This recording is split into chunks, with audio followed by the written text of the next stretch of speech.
ఎప్పుడైనా ఎవరైనా మనల్ని ఒక ప్రశ్నో సలహానో అడిగినప్పుడు వెంటనే సరైన విధంగా జవాబిచ్చే వీలు లేక I'll get back to you అని చెప్పి అది ఆలస్యం అవుతుంటే ఆ సమాధానం ఇచ్చేంత వరకు కంటి మీద కునుకుండదు. నిన్నటి వరకు నాది అదే పరిస్థితి. నా చదువు ప్రయాణం సక్సెస్ స్టోరీ చూస్తున్నప్పటి నుంచి మీలో చాలా మంది చాలా క్వశ్చన్స్, డౌట్స్, సలహాలు కామెంట్స్ ద్వారా నన్ను అడిగారు.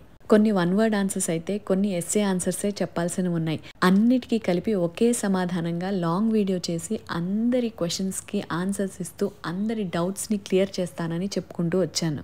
సో మచ్ టు సే కనుక సరైన సమయం కాకుండా సరిపడా సమయం దొరక్క సో లేట్ అయిపోయింది. సిగ్గుపడకుండా సబ్స్క్రైబర్స్కి సారీ చెప్పుకొని సంధి చేసుకోవచ్చులే అని సాటర్డే రోజు సింగిల్ సెకండ్ కూడా వేస్ట్ చేయకుండా సోలోగా మీ షార్ట్ క్వశ్చన్స్ అన్నిటికీ నా ఎస్సే ఆన్సర్స్తో ఒక డీటెయిల్డ్ లాంగ్ వీడియో చేశాను. ఛానల్ నేమ్ కింద కనిపిస్తున్న వీడియో క్లిక్ చేసి చూసి మీరు అడిగిన క్వశ్చన్స్ అన్నీ కవర్ అయ్యాయో లేదో చెప్పండి. అలాగే మీకు తెలిసి ఎవరికైనా ఉపయోగపడుతుంది అంటే తప్పకుండా షేర్ చేయండి. Thank you in advance.